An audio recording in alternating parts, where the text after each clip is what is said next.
Yo bolo-bolo, kembali lagi di channel YouTube Aquascape Salatiga bersama saya Aji Bella di segmen RSJ, review setiap hari Jumat.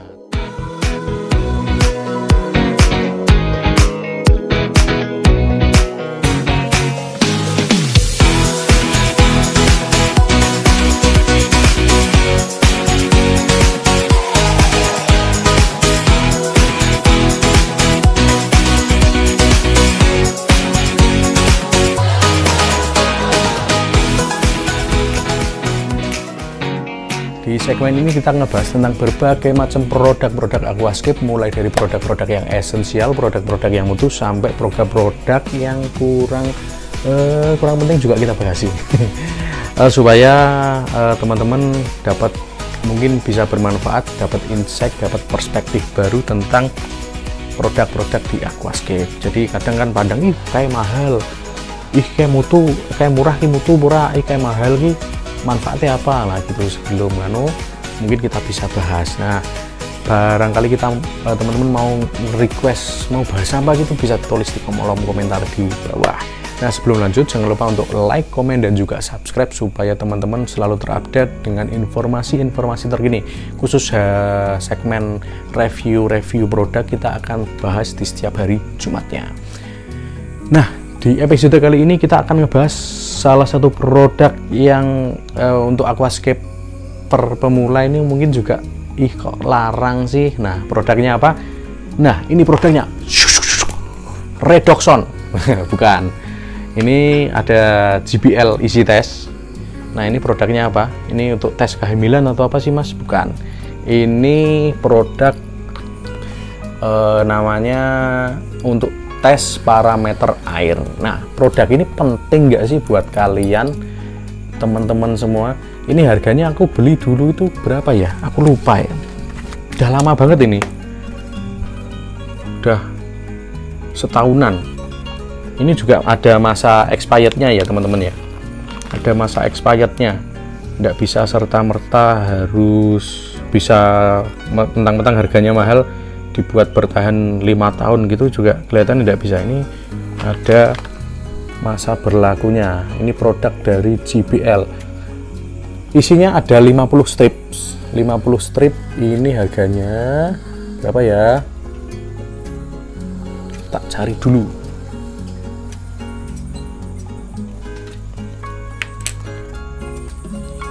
Harganya kurang lebih 350 ribuan ini. Lumayan mahal untuk aquascaper pemula yang mana biasanya nyari aquascape budget 100.000 pengennya komplit. Nah, di produk ini ada JBL Easy Test 6-in-1 6. Kita kalau beli ini satu stripnya itu bisa mengukur 6 parameter air. Ini bisa mengukur nitrat, bisa bisa mengukur nitrat, nitrit, general hardness, kemudian carbonate hardness atau alkalinity, kemudian pH, dan juga klorin. Nah, klorin itu kalau teman-teman biasanya pakai aquascape itu pakai air pump itu biasanya yang ikannya langsung celeng-celeng itu biasanya pakai ini klorin. Klorin itu saya buat kolam renang gitu loh biasanya. Klorin, kloramin, kaporit. Nah, kaporit itu biasanya bikin ikan celeng-celeng, ini bisa diukur pakai ini. Kemudian nitrat, nitrit itu salah satu produk yang berbahaya. Produk sih apa ya? Hasil sintesa dari namanya apa? Hasil sintesa dari amonia. Nah, amonia itu dari kotoran ikan, baik itu sekresi ikan maupun kotoran atau bahasa Inggrisnya tai ikan ya. Kemudian general hardness. General hardness ini hubungannya dengan air baku, sumber air sudekat, sumber air di rumah teman-teman itu seperti apa kualitasnya itu hampir tidak bisa diubah karena itu dipengaruhi dari komponen susunan batuan di tempat teman-teman sekalian. Nah, kemudian ada KH juga sama, ini tidak bisa diubah parameter di tempat teman-teman air sumbernya itu seperti apa ya, misal pun berubah, mungkin pada musim penghujan kadarnya segini, musim kemarau kadarnya segini, tapi nggak begitu segini. Nah, ini produknya pentingnya buat siapa sih? Ini pentingnya buat kalian yang pengen belajar aquascape lebih lanjut, punya tank banyak, atau buat teman-teman yang sering nyeting atau aqua artis ya, yang sering nyeting aquascape di rumah klien. Nah, klien itu kan kadang pengennya yang simple, yang praktis, aquascape-nya pakai air sumurnya. Nah, kalau pakai air sumurnya masing-masing itu kan karakter air sumur di setiap tempat itu kan berbeda-beda, ada yang kualitasnya soft, ada yang hard. Nah, ini bisa diukur sama ini. Jangan sampai pengennya nanam tanaman yang butuh air yang sangat soft, kayak apa sih air sangat soft ya, Erikalon apa Tonina dan kawan-kawan itu kan butuh air yang sangat soft. Kalau airnya agak hard, kurang masuk, itu ya yang tanaman, khususnya tanaman-tanaman yang levelnya sulit itu kan dia rewill dengan parameter air, dia bisa gagal adaptasi dan lain-lain gitu loh. Nah, itu panduannya kan biasanya teman-teman bisa lihat di segmen bisa di segmen basah mas sih, bukan, jurus tandur sama Mas Sigit. Itu nanti kita bahas tanaman-tanaman yang berkaitan dengan aquascape, ataupun di forum-forum aquascape luar negeri itu biasanya teman-teman bisa tahu karakteristik, oh tanaman ini butuhnya parameter ini, oh tanaman ini butuhnya parameter ini gitu. Termasuk juga ikan-ikan, seperti ikan-ikan yang rewill jenis cichlid Amerika itu biasanya kan juga butuh parameter air yang lumayan rewill juga. Nah, ini bisa dipakai kan, dites dulu.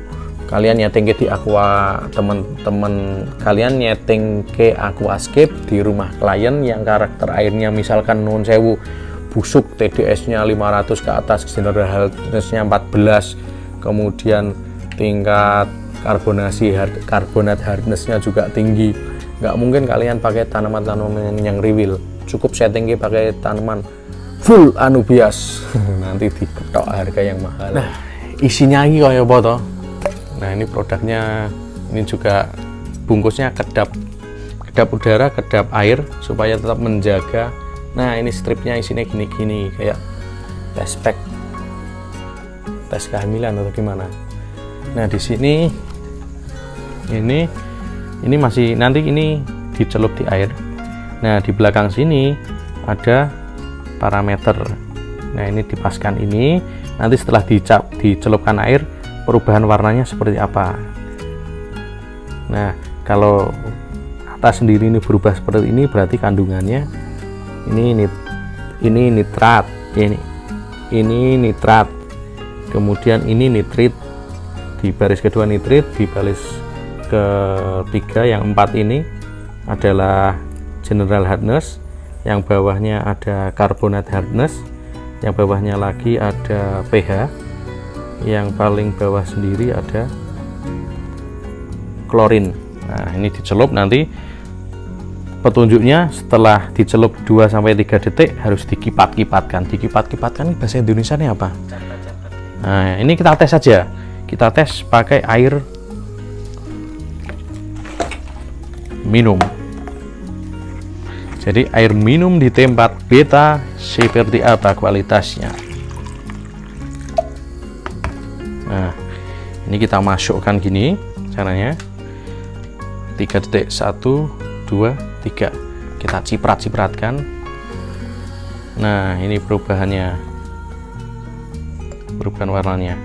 Jadi air setelah dilakukan pengukuran, ini airnya untuk klorin dan klorin, ini kualitas untuk nitratnya aman, kemudian ini lumayan soft, ini hijau, ini agak-agak standar, kurang lebih GH-nya didapat antara rentang lebih dari 7 derajat GH sampai di bawah 125. Ini karena hijau-hijau, ini pink-pink. Kemudian untuk alkalinity, dia itu ada di rentang 6 derajat. Kemudian untuk pH-nya dia itu di 7,26. Kemudian klorinnya 0 karena ini air minum dari Gunung Huako, enggak dari Gunung Ungaran.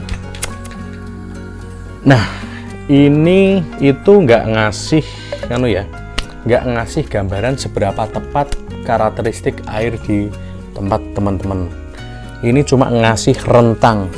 Jadi kalau diukur pakai ini, teman-teman bisa mendapatkan rentang kira-kira ya. Kira-kira, tapi seenggaknya kira-kira ini lebih tepat daripada Jarini. Ini kasih kira-kira rentangnya. Misal general hardness-nya ini rentangnya dari derajat 7 sampai derajat lebih dari derajat 7 tapi kurang dari 14 gitu loh. Hardness-nya lebih dari 70 ppm sampai 120 ppm. Jadi kalsium, magnesiumnya general hardness-nya lebih dari 70 sampai 125 ppm. Nah, kapan-kapan kita bahas antara ppm, ppt, kemudian yang kalimat-kalimat yang sering digunakan di dalam dunia per-aquascape-an, dunia perikan-ikanan, nanti kapan-kapan kita bahas. Kemudian dia tuh nggak ngasih spesifik, oh ini pH-nya ada di 7,3 gitu, enggak. Dia cuma ngasih rentang, tapi setidaknya ketika teman-teman sudah ukur, teman-teman punya gambaran, oh ini loh, aku bisa nanam tanaman yang di sumberku seperti ini, jadi aku bisa nanam tanaman yang ya kayak gini yang sesuai dengan karakteristiknya masing-masing. Jadi teman-teman nggak bakal keliru. Ibaratnya nanam pelihara ikan siklit Amerika yang butuh soft, ditaruh di tank yang hardness-nya tinggi, dia itu biasanya akan kelenger di awal gitu. Kalau teman-teman pengen ukur tepat-tepatnya, sejelas-jelasnya, ya jangan pakai alat ini, pakainya langsung tes laboratorium supaya valid. Nah, kayak gitu. Kayak teman-teman kalau tes kehamilan, kalau teman-teman tes kehamilan kan untuk validnya, paling valid kan tesnya di dokter ya, kalau mau tes kehamilan pacar, istri maksudnya. Nah gitu ya. Paling valid di tes lab. Nah, apakah ini cocok untuk kalian beli? Ya, kalian beli kalau duit kalian tuh turah-turah, supaya belajarnya bisa lebih kenceng. Tapi kalau teman-teman itu cuma pengen aquascape yang aquascaper barbar, yang tipenya aquascaper barbar ya, yang pengen nanamnya cuma ya itu anubias, yang simpel-simpel, tanaman muda-muda itu ya nggak pakai ini nggak apa-apa. Yang penting nanti ikan mati belikan lagi, tanaman mati melting beli lagi, pantang menyerah. Itu nanti teman-teman bisa pintar sendiri berdasarkan pengalaman, karena pantang menyerah gitu. Nah, itu dulu, saya Aji Bella pamit undur diri. Mohon maaf jika ada kata-kata yang kurang berkenan. Salam teleskipus dari Salatiga, dan jangan lupa untuk like, komen, dan subscribe, dan ciao, pau.